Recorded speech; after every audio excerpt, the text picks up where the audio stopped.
श्रावण महीने की 10वीं तिथि को महादेव को अगर एक शमी का पत्ता दशमी के दिन समर्पित कर दिया जाता है तो जिंदगी में कभी बेभव और धन की कमी नहीं आती। महापुराण की कथा कहती है रविवार को अगर लोटा भरकर शिव को समर्पित करा जाता है तो घर में तेज लक्ष्मी प्राप्त होती है। क्या मिलती है? तेज लक्ष्मी। रविवार को अगर शिव पंचायत में गुड़, चावल, लाल फूल और लाल मिर्ची के 11 दाने पानी के कलश में तांबे के लोटे में लेकर हाथ को ऊंचा कर कर नेत्र, नासिका, वक्षस्थल के सम्मुख में जो सूर्य नारायण को अर्घ देता है, जल चढ़ाता है, पर जो सूर्य को अर्घ रविवार के दिन दे देता है, अगले रविवार तक पैसे की आवक आना प्रारंभ हो जाती है। जो आज तक फोन नहीं उठाता वो फोन उठाना चालू कर देता है। अगर कोई बड़ी बीमारी है, कोई बात आपको शंकर भगवान से कहना है तो रविवार के दिन जब सूर्य को अर्घ देंगे तो वही कलश रख देंगे अर्घ दिया हुआ, फिर उसको आपको धोना नहीं है। दूसरे दिन सोमवार का दिन पड़ेगा, फिर जल भर लो उसी कलश में, सूर्य नारायण को अर्घ देकर वही कलश से वापिस जल भरकर शंकर जी के मंदिर में ले जाकर जल को चढ़ाना प्रारंभ कर दीजिए। आपको स्वयं बड़ी रोग, बड़ी बीमारी में भी आराम लगना प्रारंभ हो जाएगा। आप कहो अब एक बात सावधानी से सुनिएगा, शायद शिव महापुराण के माध्यम से अभी तक ये बात सामने नहीं आई, पर शिव पंचायत कथा में आ रही है तो सावधानी से सुनना। एक प्रश्न हमारे भीतर खड़ा होता है, जब हम सूर्य नारायण भगवान को अर्घ देते हैं, जल चढ़ाते हैं, तो वो जल पृथ्वी पर जब गिरता है तो उसके छींटे हमारे शरीर पर लगते हैं। क्या वो ठीक है? क्या वो श्रेष्ठ है? तो शिव महापुराण की कथा कहती है जब हम सूर्य को अर्घ देते हैं, सूर्य को जल चढ़ाते हैं, वो पानी जब पृथ्वी पर गिरता है, उसके छींटे हमारे शरीर पर लगते हैं, तो वो श्रेष्ठता का भाव निर्मित करते हैं। वो गलत नहीं हो सकता। कारण अब वो भी समझ लीजिए,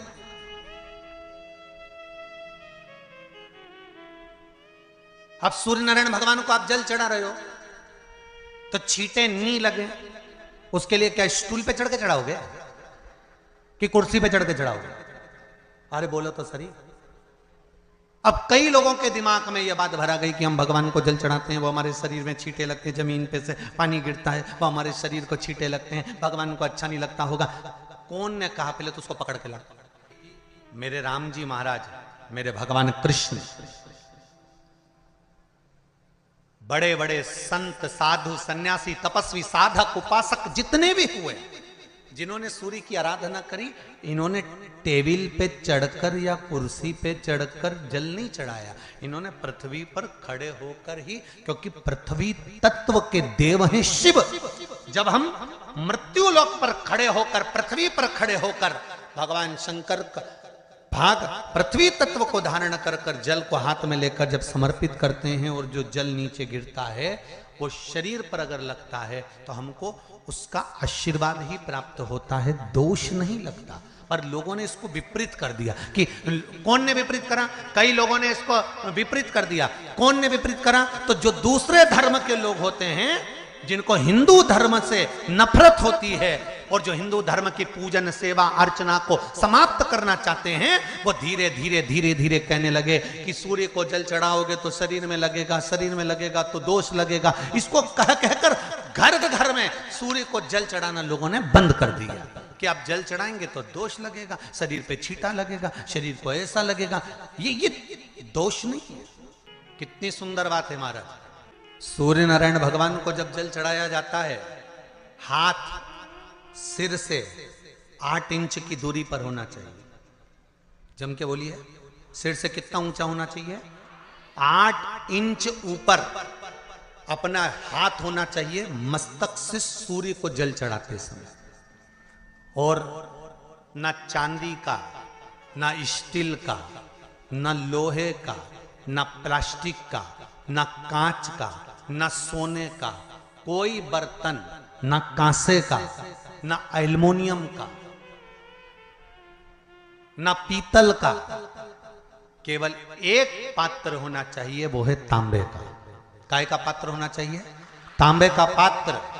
और सूर्य नारायण भगवान को जब 8 इंच ऊपर तुम्हारा हस्त है, और जब हम सूर्य को जल चढ़ा रहे हैं, कैसे जल चढ़ाना है वो भी समझ लीजिए। अगर कोई कैंसर का मरीज है, जिसके चेस्ट में कैंसर आ गया हो, लेफ्ट में राइट में कहीं पर कैंसर आ गया हो, या कोई गठान आ गई हो, तो महाराज आप जल चढ़ाते समय उस जल की धार को सूर्य भगवान को जब चढ़ा रहे हो तो धार आपकी गठान की ओर जाना चाहिए, जिससे सूर्य की किरण उस जल में से आपके उस स्थान पर पड़े, उस जगह पर पड़े जहां पर गठान है। महाराज आप लगातार जल तो चढ़ाना चालू करो, अच्छे अच्छे डॉक्टर फेल हो जाएंगे और कह देंगे गठान ठीक हो गई। आपका लीवर और किडनी गड़बड़ कर रहा है, आप प्रतिदिन आपका स्वास्थ्य गड़बड़ रहता है, आप प्रतिदिन ये ज्योतिष शास्त्र के अंतर्गत, रत्न शास्त्र के अंतर्गत, ये रत्न शास्त्र, ज्योतिष शास्त्र, रंग शास्त्र जो हमारे यहाँ है, रंगों के हिसाब से ये जितने रत्न होते हैं, माणिक हुआ, मोती हुआ, नीलम हुआ, मूंगा हुआ, पुखराज हुआ, ये क्यों कहते हैं ये पीला है, ये सफेद है, ये नीला है, ये लाल है, इसको शरीर में क्यों पहनाते हैं? उसका कारण होता है कि जब शरीर में पहनते हैं सूर्य की किरण उसमें पड़ती है, हमारे शरीर पर वो कलर का इफेक्ट पड़ता है, उस कलर को शरीर पर लगता है, और शरीर पर लगता है तो हमारा शरीर धीरे धीरे, हमारी जो इंद्रियां हैं वो सही होने लगती हैं, काम सही होने लगता है। तो आप कहते हो ना साहब, मैं कौन सा नक पहनूं, मैं कौन सा मोती पहनूं, मैं कौन सा पुखराज पहनूं, मैं कौन सा नीलम पहनूं, वो ज्योतिष शास्त्र के अंतर्गत, रत्न शास्त्र के अंतर्गत जितने रत्न हम पहनते हैं, ये केवल उस किरण के लिए ही तो पहनते हैं कि जो सूर्य की किरण मिले, उस किरण का प्रभाव हमारे शरीर पर पड़े। तो इन सबसे अच्छा है कि सुबह शंकर भगवान का नाम लो, तांबा का लोटा में जल भरो, 8 इंच ऊपर सिर से हाथ होना चाहिए, और सूर्य नारायण भगवान का दर्शन साधारण नहीं, जो जल तुम चढ़ा रहे हो, वो जल की जो धार आ रही है उसमें सूर्य का दर्शन होना चाहिए, तो कैंसर की बीमारी कभी नहीं हो सकती। लीवर, किडनी, हार्ट, आपके हार्ट में अगर तकलीफ है, डॉक्टर ने कह दिया कि इसमें नस चोक है, आपको कहीं ना कहीं छल्ला डलेगा, आपको कह दिया इसमें कुछ ना कुछ प्रॉब्लम आ रही है, आप सूर्य को अर्घ देना चालू कर दो, सूर्य को जल चढ़ाना चालू कर दीजिए। आप सूर्य को जल चढ़ाओ, वो जल की जो तरंग आ रही है, वो जल जो निकल कर जा रहा है, उसकी जो किरण आपके हृदय पर, आपकी छाती पर पड़ रही है, नाड़ियों में पड़ रही है, नसों में पड़ रही है, उसका बल देखो तो सही। 1 महीना लगातार चढ़ाओ तो 15 दिन 20 दिन कर तो देखो। क्यों राम जी महाराज जल चढ़ाते थे, क्यों भगवान कृष्ण जल चढ़ाते थे सूर्य को, क्यों दशरथ जी महाराज जल चढ़ाते थे, क्यों कश्यप ऋषि जल चढ़ाते थे सूर्य को, सारे 33 कोटि देवता, सारे ऋषिवर, साधु संत सन्यासी तपस्वी साधक उपासक सब भगवान सूर्य को अर्घ दिया करते थे। क्यों देते थे, किस लिए? सूर्य नारायण भगवान को जल चढ़ाते समय आपके पंजों की एड़ी ऊंची नहीं होना चाहिए, ध्यान दीजिएगा। आपका पंजा पांव का पूरा की पूरा जमा होना चाहिए भूमि पर। हाथ कितने इंच ऊपर? 8 इंच ऊपर होना चाहिए। जल जो गिरे, सूर्य की किरण, सूर्य का दर्शन उस जल की रोशनी में करना चाहिए। क्या होगा उससे? जिस बच्चे को आंख में चश्मा लगा हो, मोटे से मोटा चश्मा लगा हो, छूट नहीं रहा हो, तो थोड़े दिन उसको सूर्य का अर्घ चढ़वाना चालू कर दो, और जल में से सूर्य का दर्शन कराना चालू कर दो। सूर्य का दर्शन जल में से 2 महीना 2.5 महीना बहुत है, आंख की रोशनी बढ़ जाएगी, चश्मा हट जाएगा। आप कर देखिए।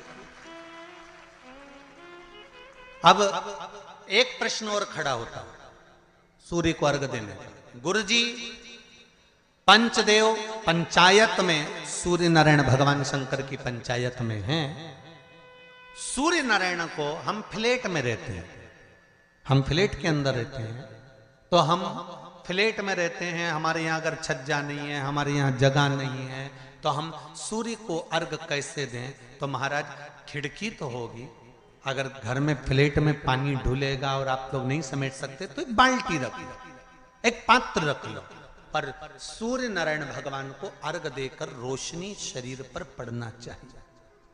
जिंदगी में कभी कोई बड़ी बीमारी नहीं आ सकती।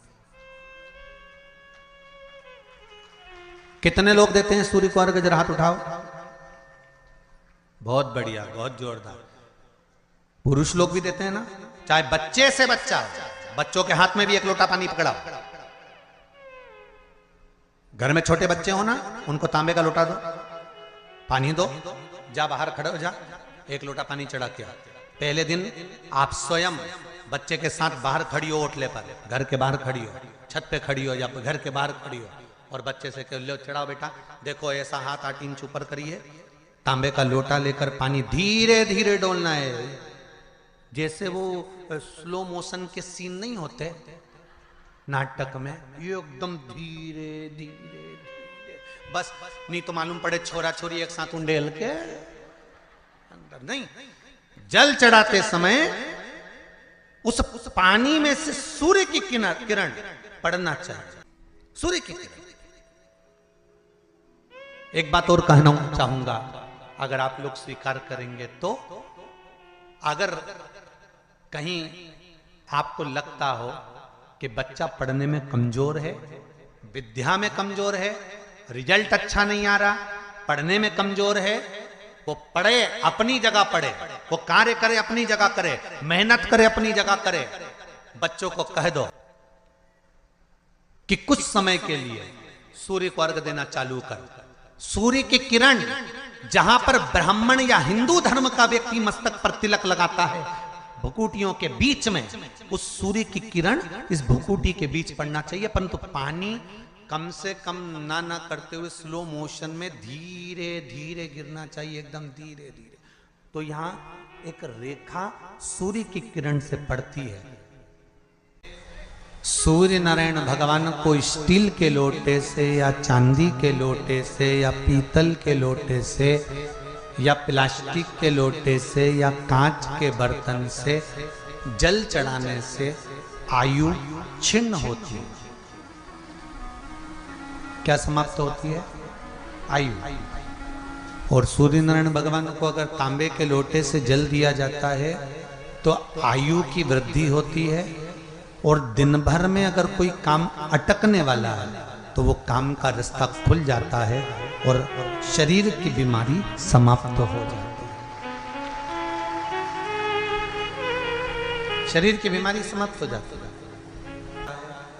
एक नियम बना लो कि हमारे शरीर को, क्योंकि दिन भर हम दुकान पे बैठे रहते हैं, नौकरी में लगे रहते हैं, सर्विस में लगे रहते हैं, अगर मुंबई, पूना, चेन्नई, मद्रास आदि बड़ी बड़ी सिटियों में लोग रहते हैं तो उनको ऑफिस जाना पड़ता है, सवेरे से जल्दी उठते हैं, काम करते हैं, दिन भर ऑफिस में लगे रहते हैं। व्यापार करने वाला व्यक्ति व्यापार करता रहता है, नौकरी करने वाला व्यक्ति नौकरी करता रहता है, धंधा करने वाला व्यक्ति धंधा करता रहता है, ठेला चलाने वाला, गाड़ी चलाने वाला गाड़ी चलाता रहता है।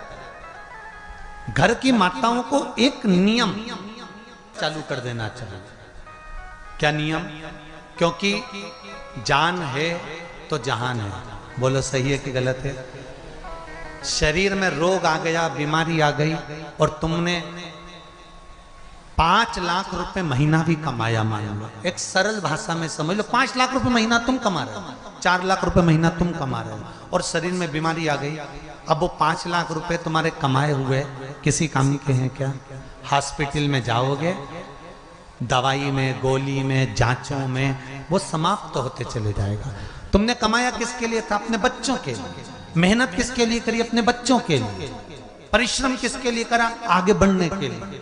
और मालूम पड़ा कि तुम बीमार पड़ गए, जितना तुमने कमा कर जोड़ा था वो सब तुम्हारी बीमारी में लग गया। तो ऐसा कमाना कोई फायदे का है क्या? कमाओ, दिल से कमाओ, जितनी तुम्हारी कैपेसिटी है उससे दुगना कमाओ, पर उसके साथ एक काम चालू करो कि तुम अंतिम क्षण तक, जब मौत तुम्हारे दरवाजे पर आए, तुम्हारी उम्र जब पूरी हो, तब तक भी तुम बीमार नहीं पड़ो। उसके लिए एक काम चालू कर दो, हमें तांबे के लोटे में पानी भरना है सिर से 8 इंच ऊपर रखना है, सूर्य को अर्घ देना है, और जो पानी नीचे गिरेगा उस पानी में से सूर्य का दर्शन करना है। वो पानी जब हमारे शरीर के इस हृदय रेखा के सम्मुख से, इस कपाल रेखा के बीच में से, मध्य से उस पानी की धार जब सूर्य की किरण देगा तो हमारे शरीर में कोई बड़ी बीमारी, ना कैंसर, ना लीवर, ना किडनी, कोई अटैक पटैक आ ही नहीं सकती। मेरा बच्चों से भी निवेदन है कि आप अपने पापा से कहो, आप अपनी मम्मी से कहो, और बड़ों से निवेदन है वो अपने बच्चों से कहो।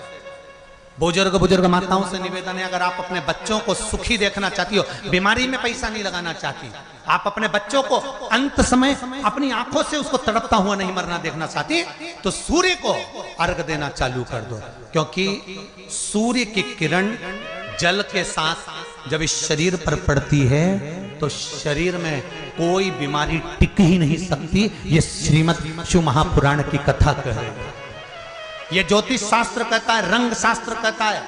हमारे जितने ज्योतिष शास्त्र हैं, रंग शास्त्र हैं, नग बताते हैं, मोती बताते हैं, नीलम बताते हैं, पन्ना बताते हैं, ये सब क्या पहनाते हैं? रंग का क्यों पहनाते हैं? क्योंकि रंग का इफेक्ट इस शरीर पर पड़ता है। कपड़े कौन से कलर के पहन रहा है उसका इफेक्ट इस शरीर पर पड़ता है। उसी तरह 8 इंच ऊपर मस्तिष्क से तुम्हारा हाथ होना चाहिए, तांबे के कलश में जल होना चाहिए, और सूर्य को देखकर उस जल की धार में सूर्य को जल दीजिए। जिंदगी में बीमारी तुमको नहीं घेर सकती, और बीमार हो भी गए हो तो 15-20 दिन करके देखने में कुछ नहीं जाता। बाद में मत करना, श्योर वाला हमारा झूठ बोल रहा होगा, उसमें क्या दिक्कत कह रहे हैं? क्यों बोल रहे हैं इतने? उसका एक कारण है, आज के समय में लोग 80 साल और 90 साल के होकर नहीं जा रहे भाई।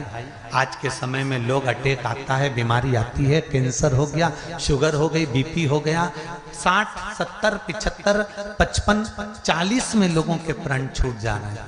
अगर ये पूरी पृथ्वी युवानों से जवानों से अगर विहीन हो जाएगी तो किस काम की? तुम्हारा कमाया गया धन किस काम का होगा?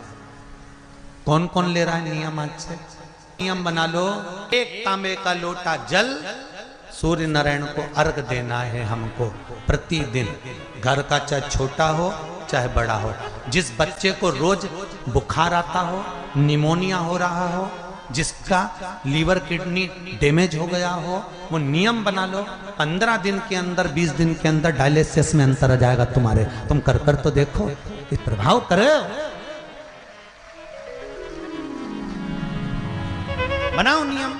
जिस नारी को रजो धर्म से जुड़ी हुई या गर्भाशय से जुड़ी हुई कोई बीमारी हो गई हो, वो नारी भी सूर्य को जब अर्घ दे तो उस जल को बिल्कुल स्लो एकदम धीरे धीरे गिराए, एकदम धीमा धीमा, जल्दी जल्दी पानी उंडेल के मत आना। सूर्य देवता को अर्घ देना। हो सकता है तुम लोग इसलिए भी नहीं दो कि लोग हंसेंगे, शर्म करेंगे, तो दुनिया हंसे। जब हॉस्पिटल में पड़े रहोगे तब नहीं हंसेंगे कि कमा कमा के मर गया, ले यहीं छोड़ दिया। जब भी तो लोग हंसेंगे। तो उससे अच्छा है दुनिया आग लगे बस्ती में। अरे अच्छे से बोलो जरा, आग लगे बस्ती में, अपन रहो मस्ती में।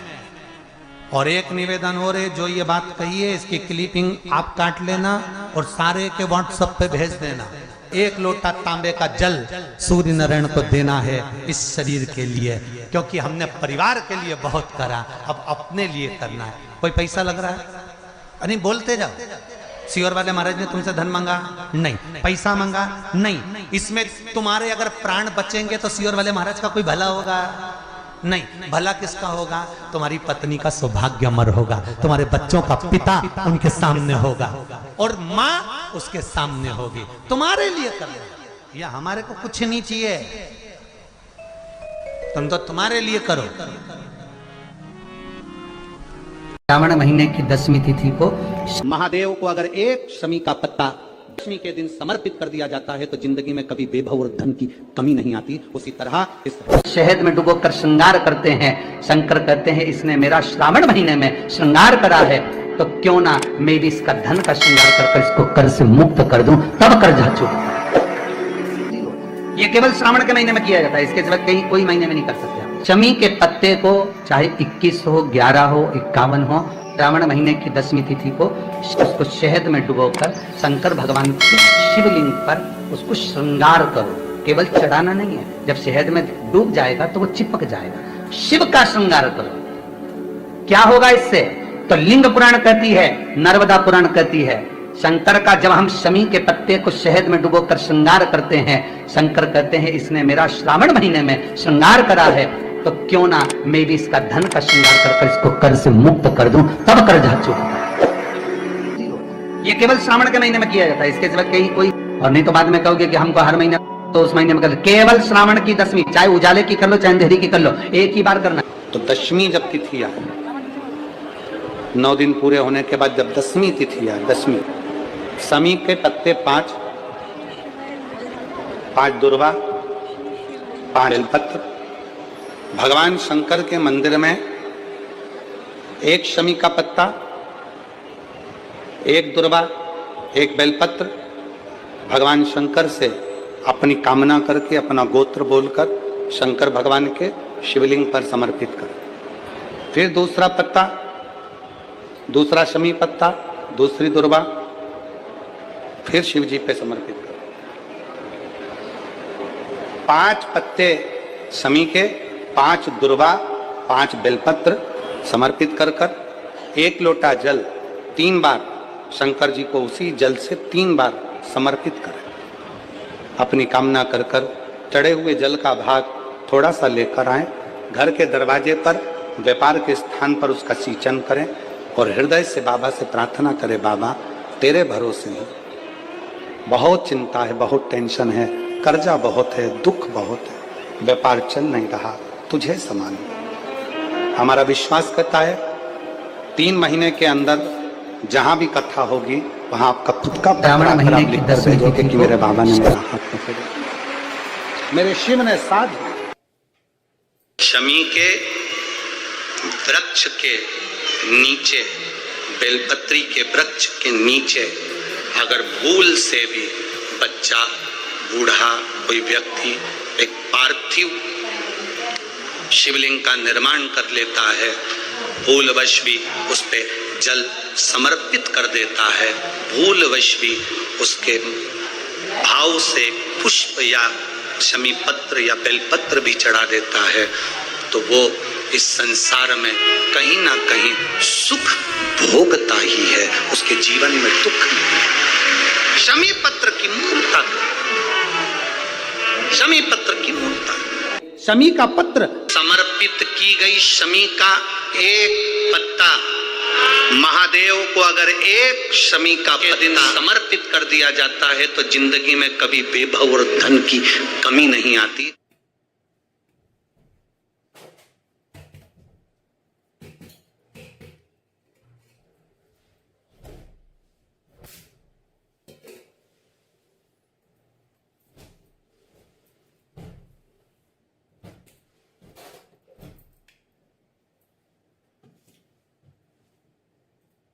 शमी के पेड़ के नीचे हम क्या कर कर जाएं कि हमारी कामना सिद्ध हो जाए, या बेलपत्री के पेड़ के नीचे हम क्या कर कर जाएं कि हमारी कामना सिद्ध हो जाए। तो शिव महापुराण में और गणेश पुराण के अंदर एक बहुत सुंदर प्रसंग, गणेश पुराण में जैसे दुर्गा का प्रसंग कहा गया, तो गणेश पुराण में शमी के जो पत्ते का वर्णन करा गया, तो उसमें स्पष्ट कहा गणेश पुराण में कि यदि 1 लोटा पानी, 1 कलश जल, उसमें चंदन घोलकर अक्षत के 5 दाने और पीपल के 2 पत्ते उसमें डालकर शमी के पेड़ के ऊपर उस जल को समर्पित कर कर आप अपनी कामना बोलकर जिस कार्य के लिए जाते हैं वो कार्य मात्र 3 दिन में सफल हो जाता है। मात्र 3 दिन लगते हैं। भारत में वर्णन आता है और महाभारत के अंतर्गत जब पांडवों को वानप्रस्थ दिया गया तब पांडवों ने भगवान से पूछा कि हम हमारे शस्त्र को, हमारे औजारों को, हमारे अस्त्र शस्त्र को कहाँ रखें। तब भगवान कृष्ण ने शमी का पेड़ बता दिया। शमी के वृक्ष के नीचे पांडवों ने अपने अस्त्र शस्त्र उस शमी के पेड़ के नीचे गाड़ दिए।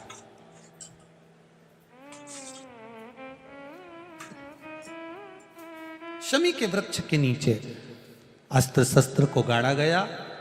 जब वानप्रस्थ पूरा हो गया, पांडव वापिस आए, शमी के पेड़ के नीचे खोदा गया और खोदने के बाद अस्त्र शस्त्र निकाले गए और अस्त्र शस्त्र निकालकर अस्त्र शस्त्र निकालने के बाद पुनः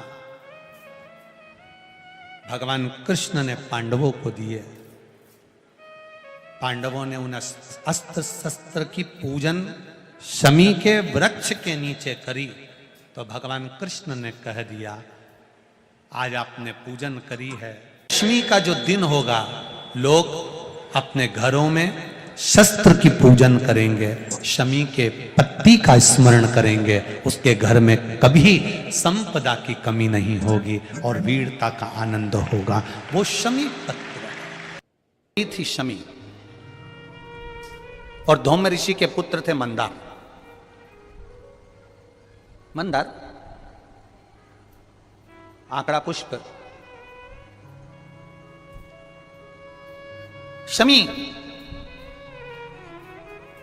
औरव ऋषि की बेटी। जब बड़ी होती चली गई तो वो औरव ऋषि की बेटी शमी ने जीवन में कुछ किया ना किया, पर एक काम औरव ऋषि की बेटी शमी करती रही कि भरण पोषण में अग्रणी रही। कोई भूखा मिल गया, औरव ऋषि की बेटी ने अपना भोजन तक दे दिया। ये बेटी का जीवन होना चाहिए। कई महाराज औरव ऋषि की बेटी शमी उसमें की थी, अगर उसकी थाली में कुछ भी नहीं बचा चलेगा, पर सामने वाला भूखा नहीं रहना चाहिए, उसको जरूर खिला देना। ये बड़े विचित्र शब्द हैं, जरा शिव महापुराण के, इसको समझ लेना कि शमी का पेड़, जिस शमी की पत्ती में कांटे होते हैं, जिस बेलपत्र में कांटे होते हैं, और जिस आंकड़े को मंदार के फूल में वो दूध होता है कि आंख में चले जाए तो आंख बेकार हो जाती है, वो दूध होता है जो जहर का काम कर जाता है, ये सब शंकर भगवान को चढ़ रहा है।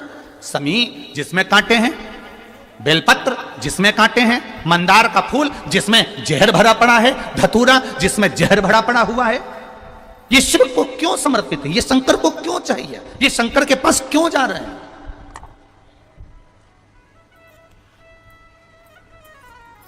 क्यों? उसका एक कारण है, सत्य बोलने वाला हमेशा बुरा होता है, हमेशा बुरा होता है। और वो सत्य बोलने वाला व्यक्ति, शमी कांटों में रमी हुई है, लदी हुई है, पर भाव शुद्ध है, उसका भाव गड़बड़ नहीं हुआ।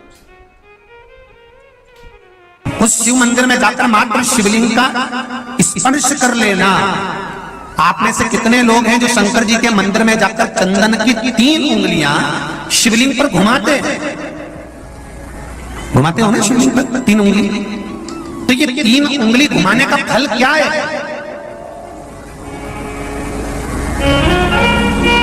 क्या फल है? इस शिवलिंग पर ये 3 उंगली घुमाई जाए तो इसका फल क्या है? तो आपको लगेगा भगवान शंकर को त्रिपुंड लगाना है।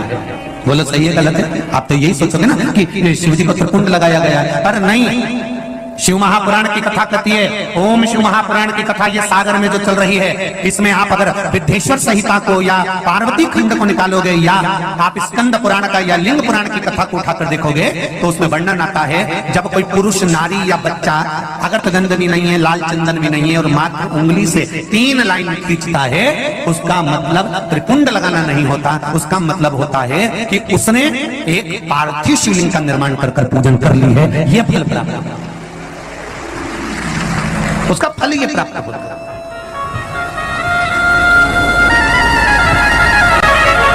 अब आप तो अभी तक सोचते थे कि हमने तो चंदन लगा दिया है, हम तो भगवान को चंदन की लाइन खींची है, हम भगवान को त्रिपुंड बनाकर आए। त्रिपुंड नहीं, भगवान शंकर को आपने त्रिपुंड लगाया वो अपनी जगह पर, भगवान शंकर को जो आपने 3 लाइन खींची है, हाथ का जो स्पर्श कर घुमाया है, इससे पार्थिव शिवलिंग के निर्माण का फल प्राप्त हो जाता है।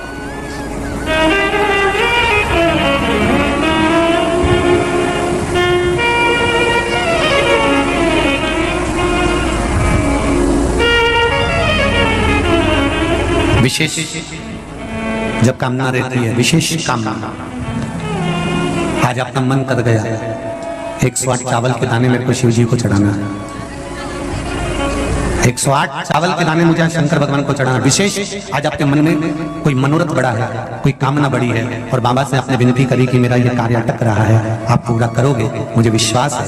108 चावल के दाने चढ़ाना है। आपने चंदन लगाया, हाथ की हथेली पर 108 चावल के दाने जो घर से गिनकर लेकर गए हो उसको हथेली में रखा। एक एक चावल का दाना नहीं चढ़ाया, हथेली में रखकर जो विशेष कामना, जैसे किसी कर्मकांडी ब्राह्मण से पूछा जाए पूजन होने के बाद में विशेष अर्घ दिया जाता है, विशेष अर्घ